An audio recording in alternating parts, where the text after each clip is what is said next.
The Washington Wizards are a dysfunctional organization with a roster that doesn't seem to like each other very much.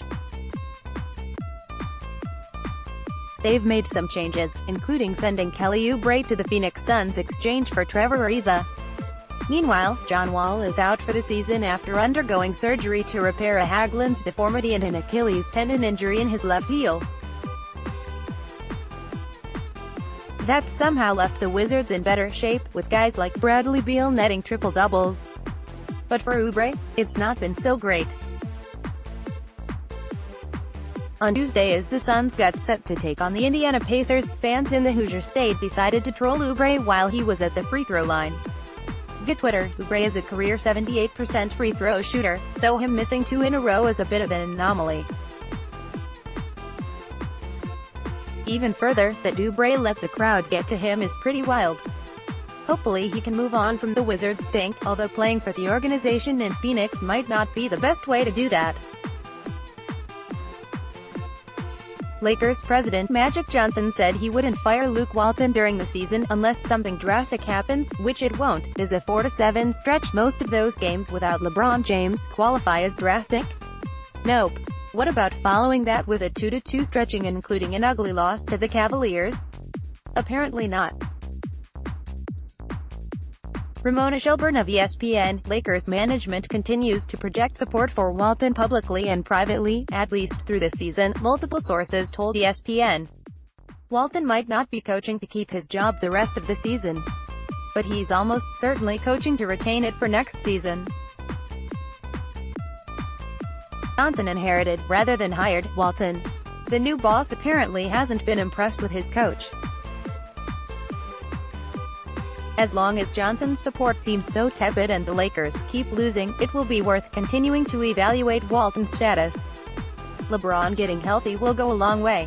He can cover for this otherwise deficient roster and make Walton look better. But, in the meantime, Walton must avoid catastrophe to keep his job. So far, so good. The Warriors' player costs this season are in line to be about $195 million, about $145 million in salary, about $50 million in luxury tax.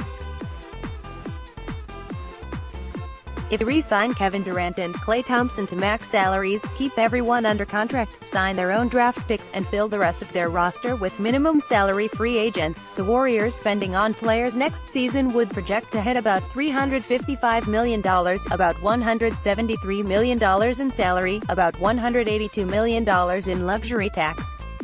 But maybe Golden State can afford it. Brian Windhorst of ESPN, internally, the Warriors project a 9-figure increase in revenue when they move into the Chase Center next season, sources said. The Warriors already make so much money on their home games.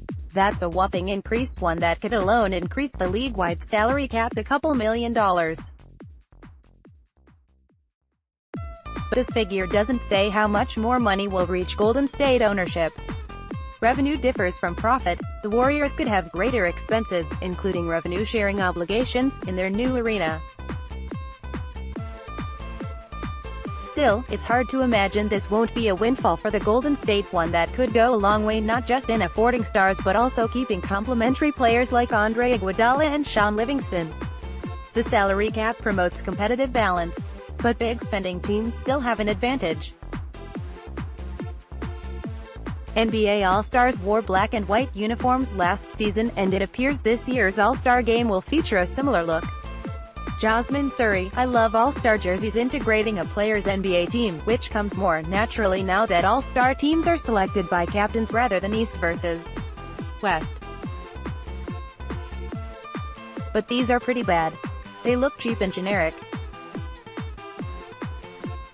Perhaps the red, white and blue borders are a nod to All-Star jerseys from 1991, when the game was last held in Charlotte. AP photo, Susan Regan. If so, I appreciate the attempt to connect historically. But the link is pretty weak. The Hornets have iconic colors in teal and purple. I'd rather see those integrated into the All-Star uniforms. And I fear the white versions could look even worse. A black and white version of the Lakers looks too plain in the above photo. That version of a team's logo could look even blander against white. Dennis Schroeder expressed his dismay last offseason with the Hawks losing. Safe to say, the point guard was happy to be traded to the Thunder. Schroeder, via Eric Horn of the Oklahoman, "I wanted to be in a winning mentality organization," Schroeder said bluntly. Not the first time he's brought up the different direction he had from the new Hawks, who were 13-30 entering Tuesday's game. "You just can't go out there and try to lose. I'm a competitor and I try to give everything out there. I want the organization to feel the same way. Right now with our organization, all the players in the locker room, all of the coaches, they've got a winning mentality. That's what makes it fun, when you go out there and go to war with your bros. There's nothing better than that." Atlanta beat Oklahoma City by 16 last night, turning Schroeder's comments on their head. But that was only one game. Obviously, the Thunder are far better than the Hawks. Atlanta is doing right by itself by rebuilding. But aggravating veterans should be a consequence of tanking. It's a natural check on the practice. Though Hawks players aren't trying to lose when on the court, management built a team less equipped to win now with the clear intent of landing a higher draft pick. It's a miserable situation for veterans who are capable of contributing to a winner, which tends to make those veterans lose interest, which makes the team lose even more, which furthers management's goals. Schroeder escaped that in Atlanta, maybe in part by complaining about his situation. I don't blame him for continuing to call attention to the stark differences in philosophy between the Hawks and Thunder right now.